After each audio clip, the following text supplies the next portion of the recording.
You are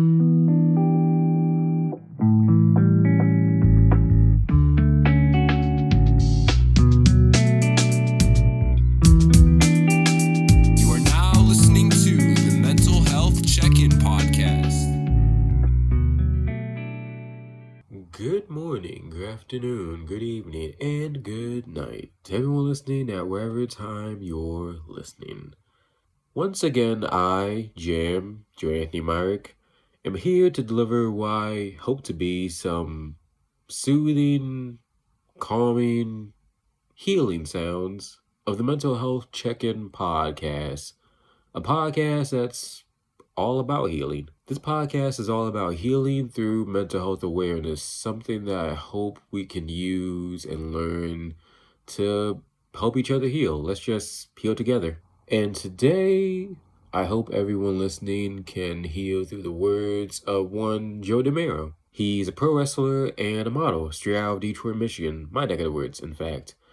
Actually, a mutual friend of ours who I just have to shout out. He's a local filmmaker named Jay Harris, Yun Snafu with 2 U's on Instagram. He helped get me and Joe linked up together and really helped set this podcast episode up. And I'm really glad he did, because in the brief time that I've gotten to know him, Joe has proven to me that he's just a really stand-up guy, and the energy he brought to this episode was really, really refreshing. I'm glad he brought it to this episode for what I thought was a really dope conversation. And you'll see that conversation for yourself in just a second. But first, if you listen to this episode and decide that you want to see more of Joe as a wrestler, as a model, and you just want to follow his journey through just life and career stuff, then you can follow him on Twitter and Instagram at JoeDemaro94.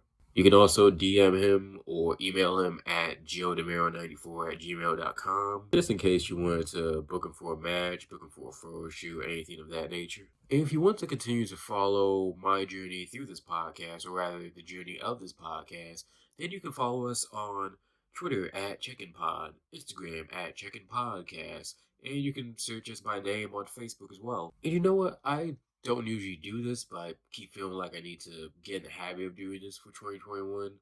You can also follow my personal accounts everywhere at Wham Bam It's Jam. And speaking of everywhere, that's exactly where you can find this podcast. YouTube, Spotify, Apple Podcasts, Google Podcasts, Anchor, Breaker, and everything in between. You name it, this podcast is probably there. So be sure to tell your friends about us, follow us, subscribe, review, all that jazz. It all helps. And now on to the meat and potatoes of this episode, this conversation. So let's just dive right into this. How you feeling right now? Mentally, physically, all that jazz? Man, honestly, I'm probably as good as I've been in a really long time. Like that I can at least remember when I started checking in on myself. So I don't know. I'm 26. This year I turned 27, which is crazy to say. And I don't know. I feel like I'm on the right path with everything I need to do. And I feel like I have the right amount of like mental clarity to approach new things as well. So I'm in a good space, honestly. It's probably a good time to be talking about this kind of stuff. I'm glad to hear that, man. You said that like when you started checking in on yourself, is checking in on yourself like a new thing for you, or has this been like something you've done previously?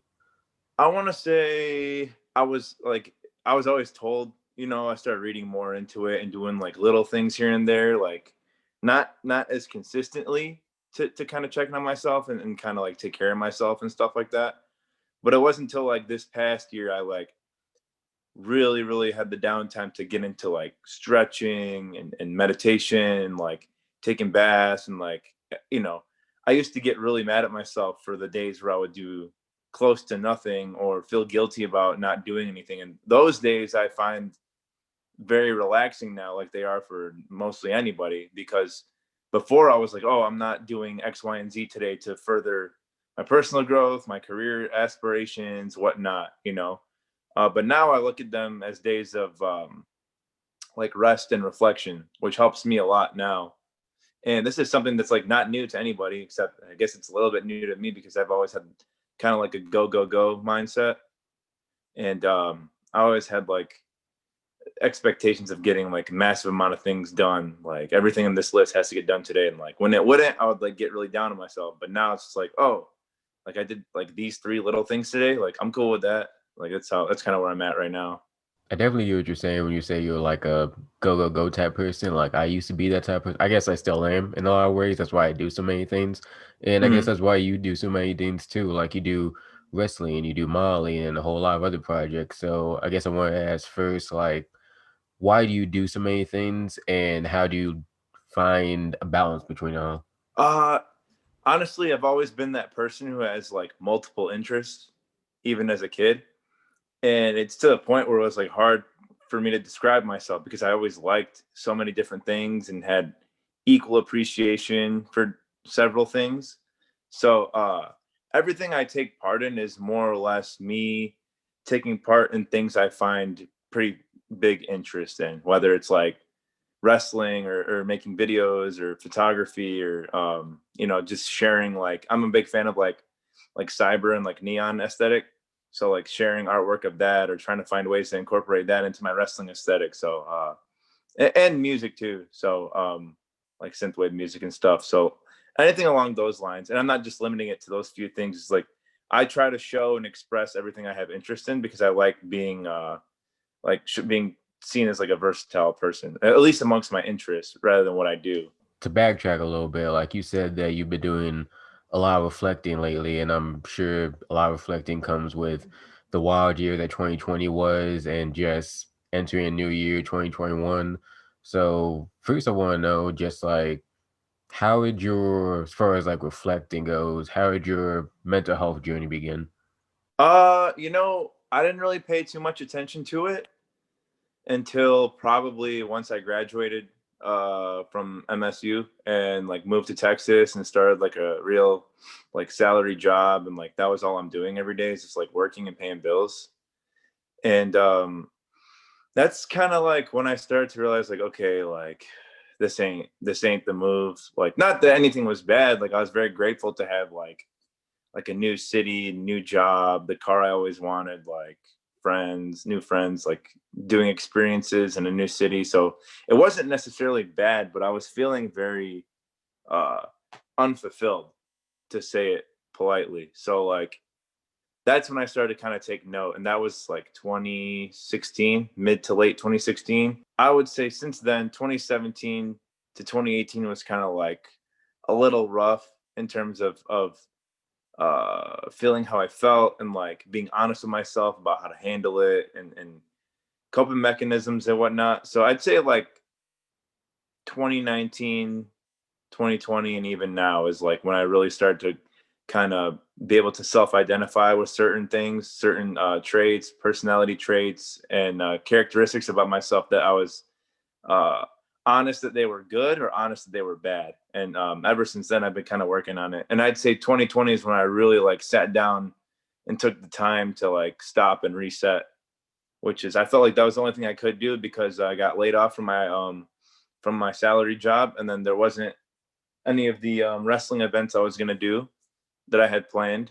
Those all got canceled. So that honestly, um, I don't wish like I've told this to all my friends. I don't wish a pandemic or any of the tragedies or anything that came from it on anybody. Like if we had to not do it, I would not do it, but or have it not happen.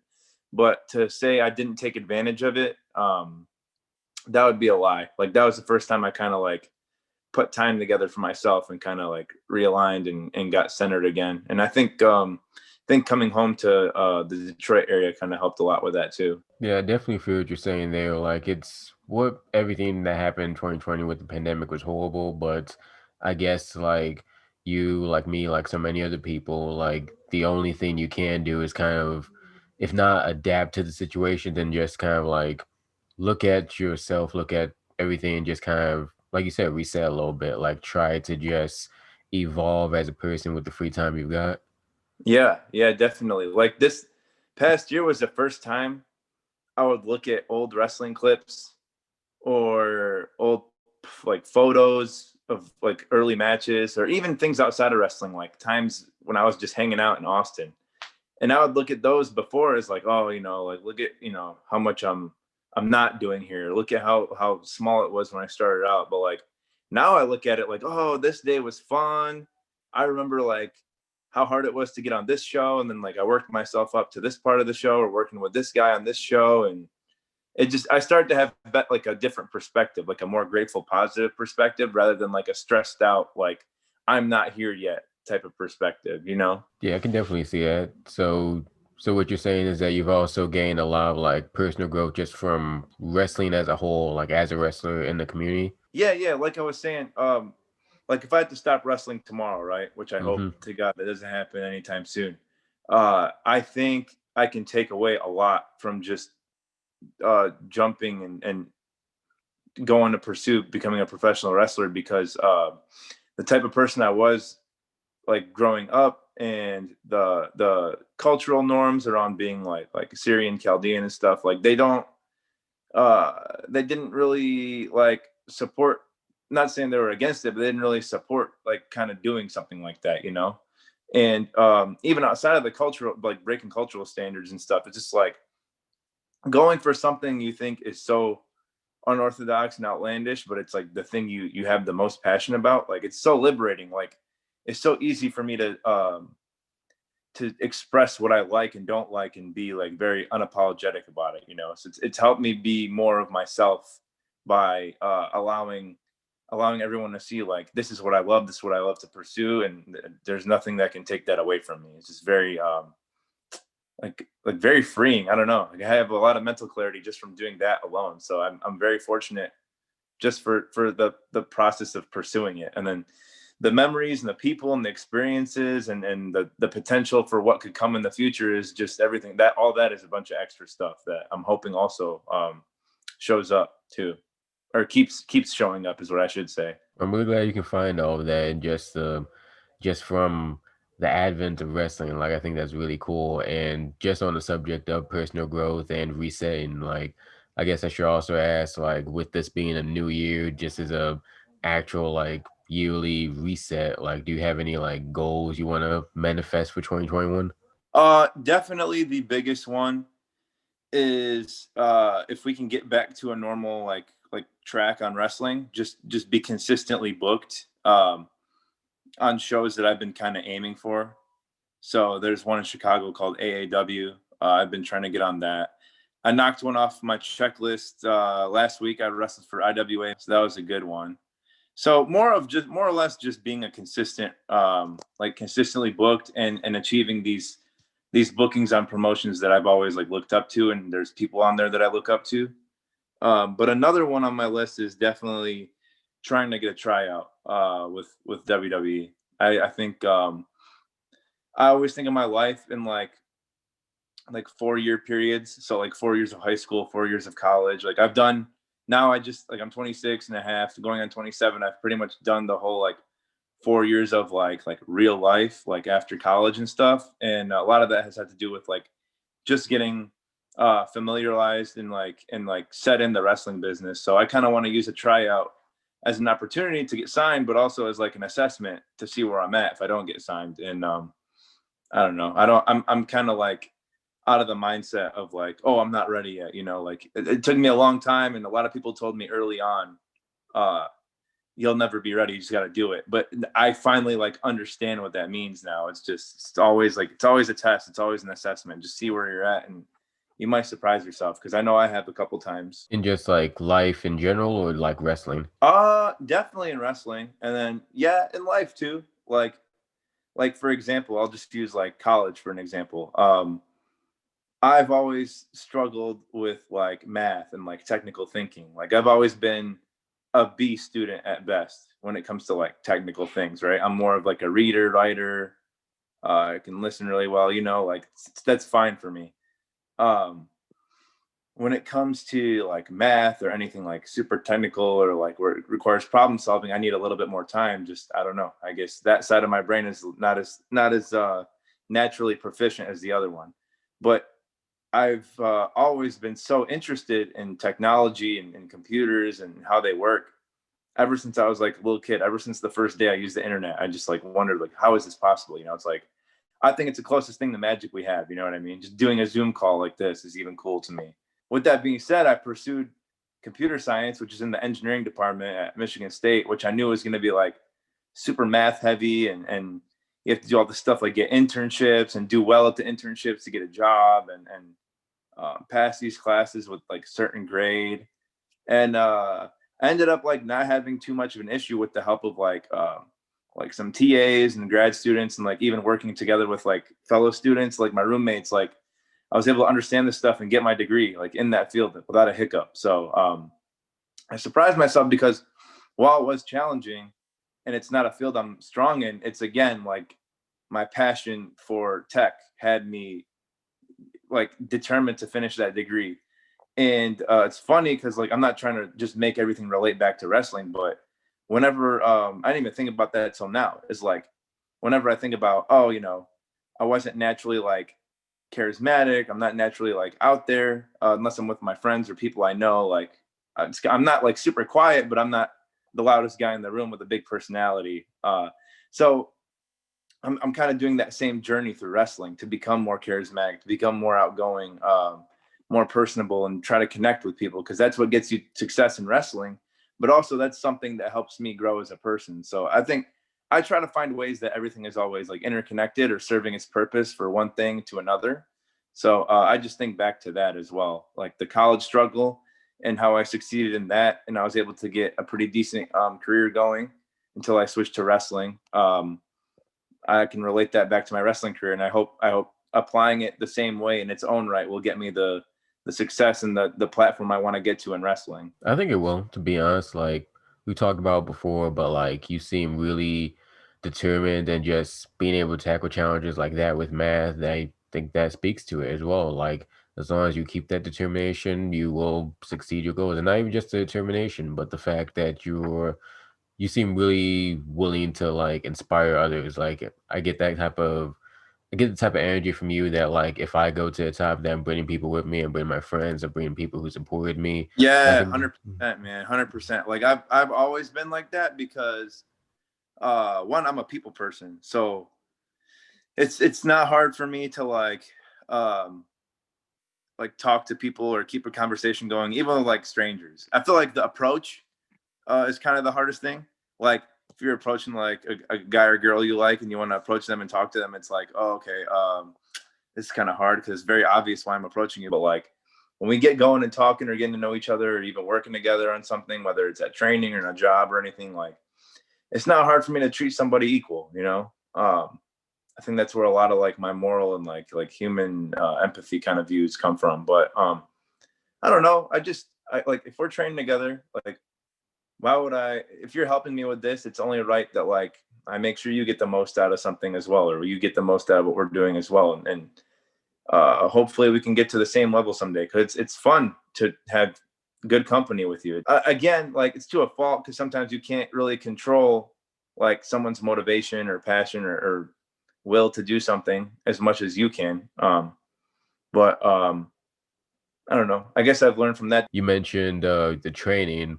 And I think that's really interesting because you're still relatively young, especially relatively young to the business. You're only like 5 years in the business, if I'm not mistaken, right? I hit 4 years training on January 2nd. So 4 years training and about 3.5 of like actually having matches.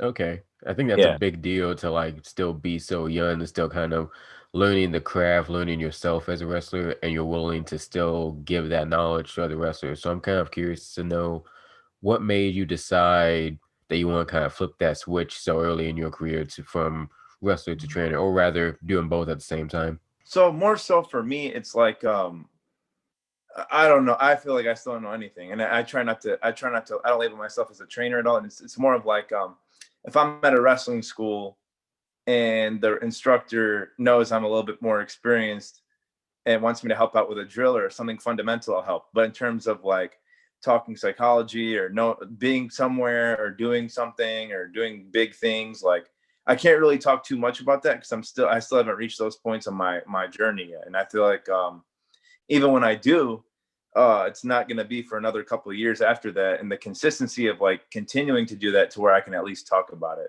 So it's kind of like a stay in your lane, know your role kind of thing. Like leave the training up to the trainers.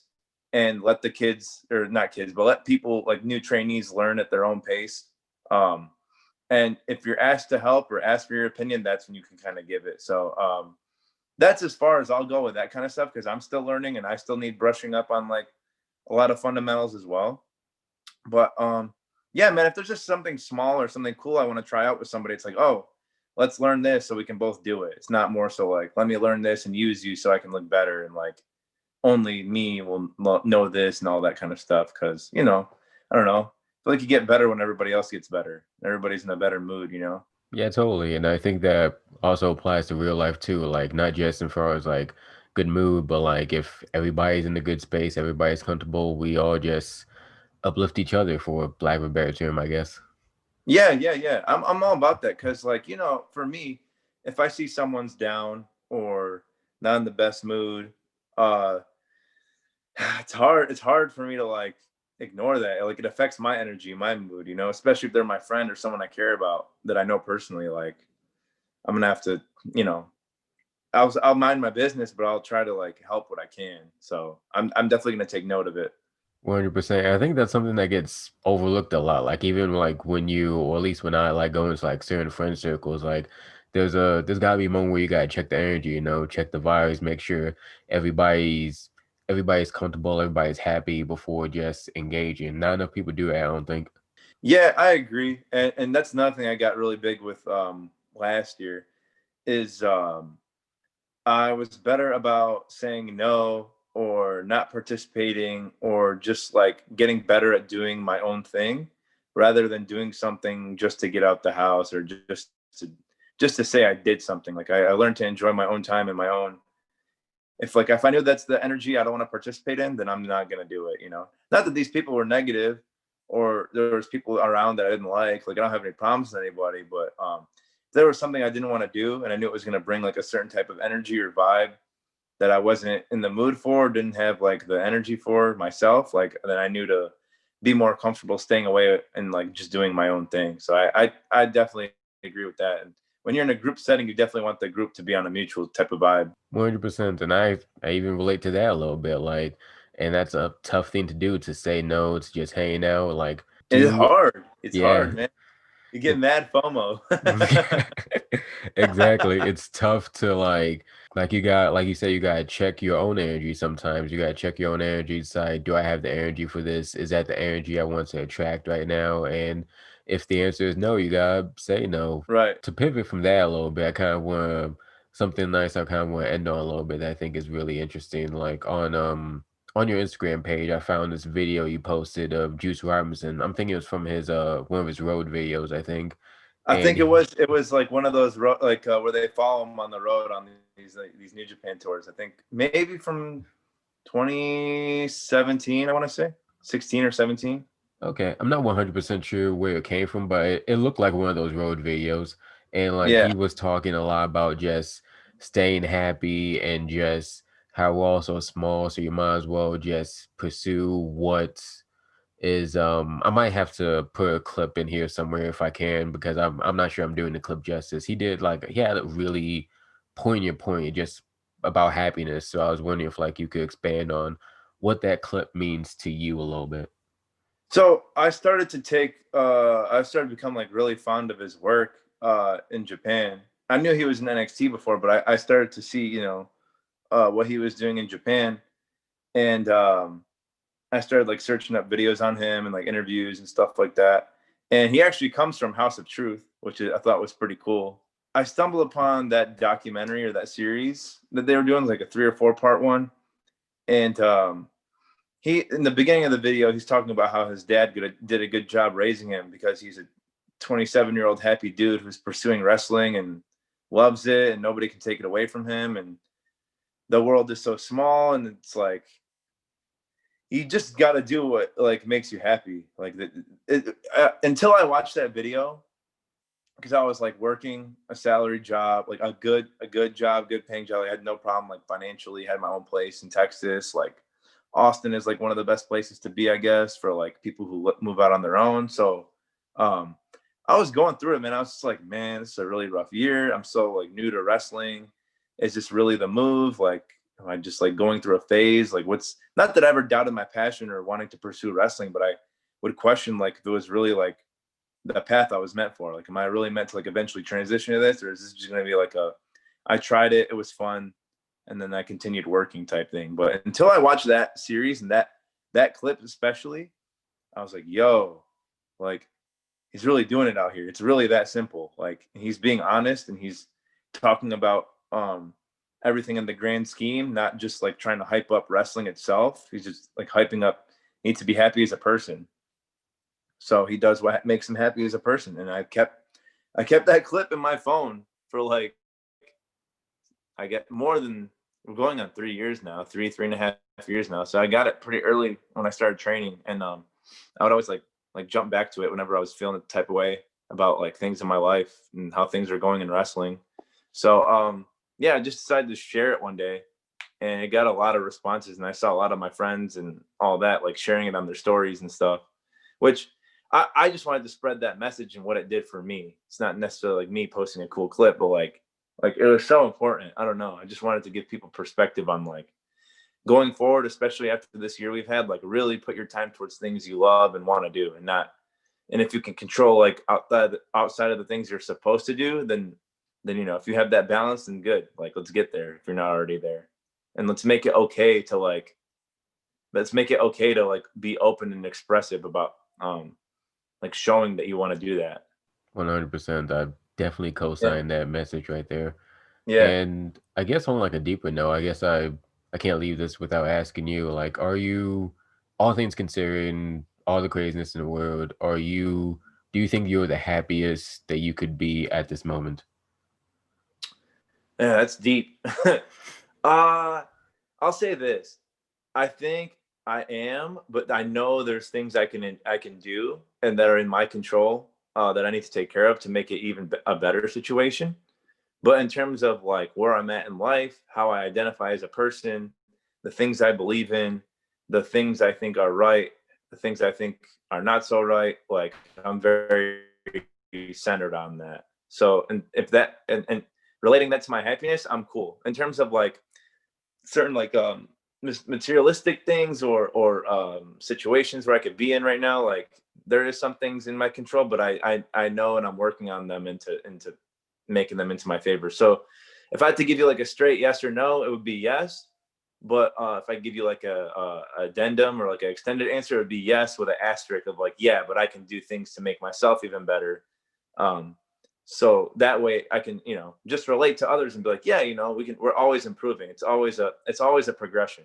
I feel like there's never going to be a point in my life, even when I'm like 85 and old, I'm going to probably be like, oh, I never beat that one video game. That's something I can work on for the next whatever parts of my life. Like, I don't know. I always like to think of something to work on or something to improve. Yeah, and I definitely think that you have what it takes to improve, like on a spiritual, mental, career-wise, physically, all of that. You got what it takes, and I think this is a good place to end on. Really something to like let people sit with. But before we go, there is just this one thing I like to end every episode on. Like, in case we never speak again, I like to give people their flowers, so to speak, tell them why I appreciate them. And I appreciate you first and foremost for just coming on this podcast. Like a mutual friend kind of helped set this up. But with Mm. everything you do, you're super busy. So I would totally understand if you said no between training, wrestling, I would get that, but you didn't. You said yes, and I'm super appreciative of that. And I think you coming on here really speaks to, I guess, your mission statement that we kind of talked about earlier with you being determined to uplift yourself and uplift others along the way. And that's something I really admire about you, and I really respect the fact Thank you. that you're welcome, the fact you're willing to just bring people up as long as they support you, they're friendly, they seem like good people, good vibes, and Mm. people like that are hard to come by. So I'm glad that you're one of those people, and I'm glad for you to come on this podcast. Thank you again. No worries, man. Anytime.